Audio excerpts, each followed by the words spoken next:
Hello, everyone.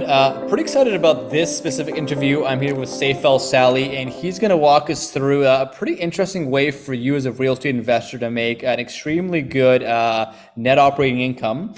And it's kind of done in a bit of an unconventional way that, thanks to some regulations with the government, and of course, there being a housing crisis, the government is being a lot more relaxed about incentivizing developers, investors, and just homeowners to start to build different kinds of ways for shelter of the community. In other words, new units. We're going to focus a lot on garden suites, aka or laneway homes, however you want to call them. There's great opportunity there. Seif, thanks for joining us, man. Super excited to jump into this. Thanks for having me, Paul. Of course. So tell us quickly about the opportunity, especially with Bill 23, and then we'll talk about an introduction on yourself. But let's grab people's attention. What is the opportunity right now around Bill 23 and this wave of new kind of home construction that obviously you're specializing in? Yes. So now, without any rezoning, you can build up to 4 units on your home. So that creates a tremendous opportunity for everybody. Because prior to this, you'd be lucky if you're getting prior to Bill 23, that is, you'd be lucky to get a legal basement in the home. Now you can get up to 4 units. And there's a lot of areas, especially municipalities that are a little bit older with larger lots, maybe there's a bungalow on it, that have these detached garages that already exist on the home. You can actually turn that into a home. And here's the gist of it.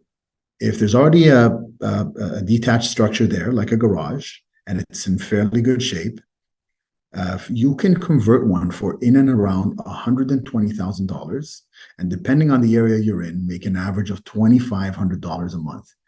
Or if you choose to do it as a short-term rental, you can make up to $3,500 a month. Never before has there been a time, I think, here in Canada, where you can spend $120,000 and make that much rent. That's awesome. You've got me hooked. Tell us more about your background. I'm an engineer by trade. I graduated from civil engineering. I worked in the construction field for about 4 or 5 years, and then I went on to start my own company. I have a company that is based here in Hamilton, Ontario. We do primarily residential renovations as well as commercial renovations.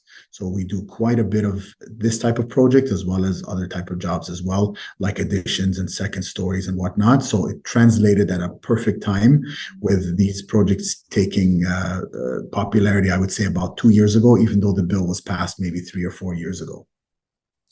Love it. And I think with, time of recording, higher than average interest rates, let's say, and people still want their money to be put to work somewhere. I think about cash on cash return. Obviously, even 120,000, which is, not a lot of capital, overall. But if you're fronting all of that, that becomes more problematic. Now, of course, we were talking offline about how there are some lenders on the alternative side, such as home trusts, who will finance these 80% loan to value, which is great, right? That means you're putting down, just over 20K, right? Which is not bad at all. Let's talk about just that. So you talked about the basic return, the financing can potentially be there, which is great. Why are more people just jumping on this right away? Are there any other apprehensions that investors or even homeowners usually have? Let's talk about potential, maybe false assumptions or actual challenges that once they dig more into it, they have to be aware of either its timeline, other costs, etc. Why aren't people jumping in as fast as they should? Okay, that's a really good question. And I only found out after doing a couple for myself and starting to refinance.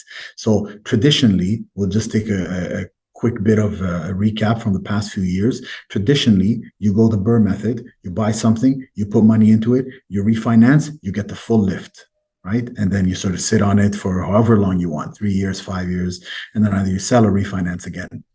The problem with these garden suites is even though lenders are recognizing them, the way they're being appraised is not giving the full value. If something brings you $2,500 a month in income, that property or rather that unit should be worth $300,000 to $400,000 just based on an income approach. So if you just take the numbers, see what the net is, hit it with a 5% cap rate or something like that to understand the true value, you should be getting a serious lift on that. because you're only putting in 120,000. So the numbers obviously work. The problem is what they're doing is they're using comparables on the main property, and then you're getting 50 to 60 cents on the dollar of your construction cost on the laneway home or the garden suite, which is not really a fair approach. Brutal. Yeah. Yes. So you're not getting that full lift on day one. But as more and more is starting to sell, so now you've seen a few in the market, and the price each time is going up a little bit. Of Now course. there's going to be a comparable approach. So 2 years down the road, if that neighborhood had, today has zero garden suites that are for sale, 2 years down the road, 3 years down the road, odds are there's going to be quite a few that have sold. And at the end of the day, income is income. So once people start realizing this, it's just going to take a little bit of time. I would say maybe 2 years, maybe worst case 3 years. You're going to be getting that full lift, and you're going to get a serious lift on the property values. But at that point, if you look at going into the market, then it's not really advantageous, because I can guarantee those houses are not going to be selling for the prices that they're selling for today.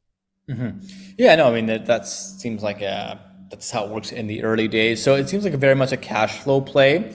And if you get leverage, I mean, great. I think there's a lot of good return on your cash. Now, exit plan, it sounds like needs a bit of time. Now, just like really basic questions, like these kind of suites, usually there's a homeowner who owns the home, and like, there's people I think that are opportunistically knocking on doors. Hey, you've got a garage that could really be getting more value. You want to partner on this? Let's maybe talk about if you see that happening, number one. And number two, I mean, are most of your clients just buying a detached home with the vision of also having this laneway home, and then like they just own everything? Or is there a mix of, homeowner, you own the laneway home, and I'm sure there's potential issues or I don't know, just messy things that come out of that. Talk to whatever angle you want around actually the process of acquiring the property, and whether you own everything yourself or if you're splitting with another party who owns the main home. You got it. So right now, there's no severance play. I don't know if that's going to be possible in the future. If it is, then that's absolutely tremendous what kind of opportunity you can get. But as of right now, there's no severance play as to split the garden suite or the laneway home from the detached home itself. Most people will just own the detached home and they're building on the back. That's the only thing you're legally allowed to do as of right now. Right, and so the value of like them resell. So when they're selling, they have to sell both properties. They can't just sell the Correct. laneway home, right? So, but anyway, so whatever and this home does this laneway home increase the value of the main home because it's kind of a bundle, and obviously there's some obvious marketability to that. Like, do you see that if It the home, definitely is, yeah, but you're not getting the full lift right, as you said because, before. yeah. So I'll give you an example. And this is specific to my area, but everybody can take these numbers to their area. I did a couple of these. The last one that I did, I got the main home, sorry, is a duplex. So it was done as a 4-bed upstairs and a 2-bed downstairs. The market rate for something like that right now is around 850, and it produces about 4,500 a month in rent for both of those units. Then there was a detached garage in the back. I converted it. It cost 120,000. And then I turned that into a separate address as well. That unit brings in about 2,000 a month, roughly. So that is now an income that brings 2,000 gross per month. And the new value of the property is 910. That's what it came in at. So 60,000 over, which just coincidentally is exactly 50 cents on the dollar. So what they're doing when they put together this appraisal is they're giving you the actual comps value on the duplex, and then they're giving you almost 50 cents on the dollar, best case 60 cents on the dollar for the garden suite. But at the end of the day, that is still a property that's bringing 6,500 a month, and no asset that brings in $6,500 a month right now in that area is worth Right. 900,000. So Yeah, makes no eventually, sense. yeah, eventually the market is going to catch up. Once one person sells, I'm sitting on it today and I'm happy. Someone else may have been doing this as sort of a flip. So they're like, you know what? I didn't get this as a refi, so I didn't want to hold on to it. So I got to sell. I can guarantee you that when someone has 3 tenants in there and they're selling something that produces 6,500 a month, it's not going to sell for 910. Maybe the first time it'll sell 950. Time after 970. The true value is actually sitting at 1.2 if you're looking at it just based straight on an income approach. And eventually that's what's going to happen. So there's going to be a second lift there in probably 2-3 years, and that's when people are going to start realizing how much these places actually make. Yeah, interesting. I mean, that's the opportunity.